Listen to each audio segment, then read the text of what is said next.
Good afternoon, Kettleland. This is forecast. First, we're looking at partly sunny skies today for eastern Kettleland, at least the Sioux Falls area. Temperatures back to the mid-upper 40s.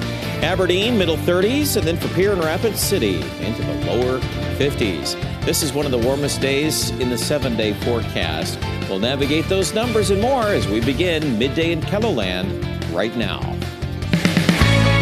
Live from Kettleland Media Group, Midday in Kettleland.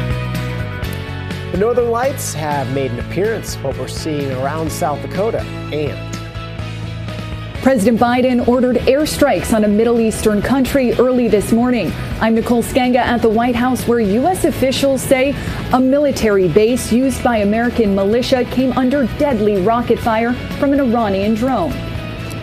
Good afternoon, and thanks for having us in. Xcel Energy will start to power down its nuclear plant in Monticello, Minnesota today to make permanent repairs after hundreds of thousands of gallons of radioactive water started leaking out beneath the facility late last year.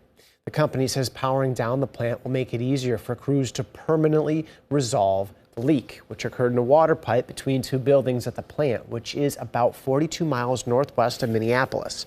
Xcel reported the leak to state officials in November 2022, but the public wasn't informed until last week. A federal grand jury has indicted a Rapid City man on sexual exploitation and enticement charges. 57-year-old Charles Nichols is accused of preying on two underage victims last summer and fall. He's currently in custody.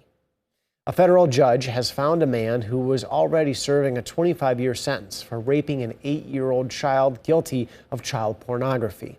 In December of 2019, Nathan Hankins was charged with federal child pornography. The indictment came down just days before he was sentenced in the child rape case. Court documents say investigators found 175 illegal pictures along with 4 illegal videos on Hankins's phone. People across Kettleland saw the northern lights in the sky last night. Take a look at these photos from you, our viewers. Thank you for sending them in. Later today on Kettleland News, meteorologist Brian Carsons takes a closer look at all of your photos and explains how we were able to see them last night. Brian, it seems like those northern lights sort of heralded in a pleasant day across our viewing area for weather, right? Yes, I'll go with that theme. And I'm just kind of disappointed I missed that because... Me too, I know. I had to get to bed early to do the morning show. And then when I was up, it was cloudy at that middle of the night time frame. But nevertheless, we've got pictures, right? We'll show you some of those. Nice day, though, at Midday in Rapid City. Nice to see blue on that camera. 46 degrees. We're making some good progress. A little southeast wind with that at 5 to 10. How about you folks in the northeast? Well, I know it's been a little more of a struggle the last couple of weeks with more snow. You haven't been as warm, but I'm seeing some blue sky there, too, in Aberdeen. So that's good news, and we'll take it where we can find it. Temperatures at this hour across the board. Sioux Falls now 35 at the lunch hour. Valentine doing pretty good at 49, 34 in Yankton, and then those 30s are pretty common from Pierre and to the north. How about the winds? We don't have to deal with a lot of winds, so if you can get into a good little spot with some sunshine, it feels great. That wind, the top wind we're finding is Mitchell at about 20 miles per hour. Sioux Falls is about half that at 10, and Brookings in between at 15 miles per hour. Futurecast update now for the rest of the afternoon. It shows a large swath of 40s and 50s across much of the area, with 50s very likely in Winter and Chamberlain. Overnight tonight, we're going to build in a little cool down for us. There's even a couple of spots on radar, maybe some scattered flurries or a sprinkle. I don't think we'll call that out as very much. And then tomorrow, because the wind is out of the north, it will be a few degrees cooler. And we'll walk through the rest of the forecast, Dan, coming up in just a few minutes. Thank you, Brian. As Kettleland Media Group celebrates 70 years, we're looking back at some of our station's biggest moments. One of those happened near Manchester in the summer of 1961. More than 100,000 people showed up for the Kettleland Gold Rush. There was a carnival, there was a talent contest, there was square dancing demonstrations, there was singers, there were celebrities. Clint Eastwood was there, Lawrence Welk was there. But the main event was the chance to dig for treasure. Coming up in tonight's Eye on Kettleland, we're going to take you back to the dig and tell you about some of the prizes. The Aberdeen Chamber of Commerce is entering the Burger Battle Gauntlet starting April 1st. Participating restaurants across Aberdeen will showcase their unique take on the classic burger. Each business in the Aberdeen Burger Battle has pledged to take a bite out of hunger and pledge a charitable donation of at least $250 to the Aberdeen Salvation Army to help aid with local food insecurity. As the NCAA men's and women's basketball tournaments march on, a local organization is set to tip off a major tourney of its own. Special Olympics South Dakota is hosting its state basketball tournament tomorrow and Sunday at the Sanford Pentagon in Sioux Falls. More than 900 athletes will compete in the event, which is part of Special Olympics South Dakota's year-round offering of sports.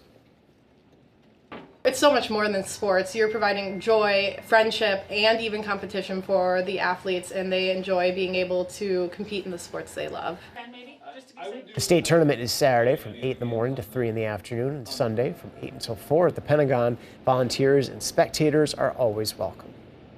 After Britain's King Charles is crowned in May, visitors to Westminster Abbey will be allowed to walk in his footsteps, as long as they take off their shoes. Plans for barefoot tours are in the works, as CBS's Tina Krause reports from London.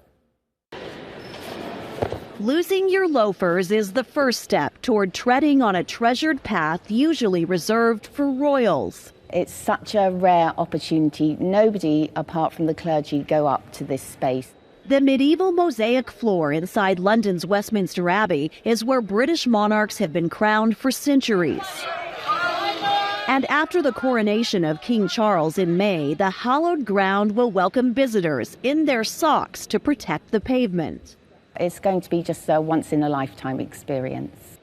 The intricate artwork is filled with 80,000 pieces of marble, stone, glass, and metal. So nowhere else in the world do we have a pavement like this, where you see the collaboration of Italian craftsmen and British masons as well. So it's incredible. Henry III commissioned it way back in the 13th century, and time has taken its toll.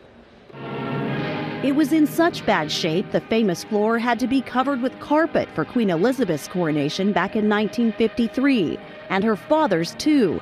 But it's now been restored to its former glory. For the first time in kind of known history, this pavement will be on view and used for a coronation. 1 week after King Charles is crowned, the crowning moment will come for visitors. 10 at a time, they'll shuffle along in their socks and revel in a new chapter of royal history. Tina Krause, CBS News, London. The rare royal tours will run for 11 weeks after the King's coronation, and officials at Westminster Abbey say tickets are already sold out. King Charles's state visit to France on Sunday has been postponed after social unrest over President Emmanuel Macron's changes to the pension system erupted into violence in Paris and cities across France. King Charles was due to travel first to France for 3 days before moving on to Germany, an itinerary that had been seen as a coup for the French leader who has sought to position himself as Europe's de facto leader. The postponement will be a major embarrassment to Macron, who had hoped the monarch's visit would mark a symbolic step in the two countries' efforts to turn a page after years of poor relations post-Brexit.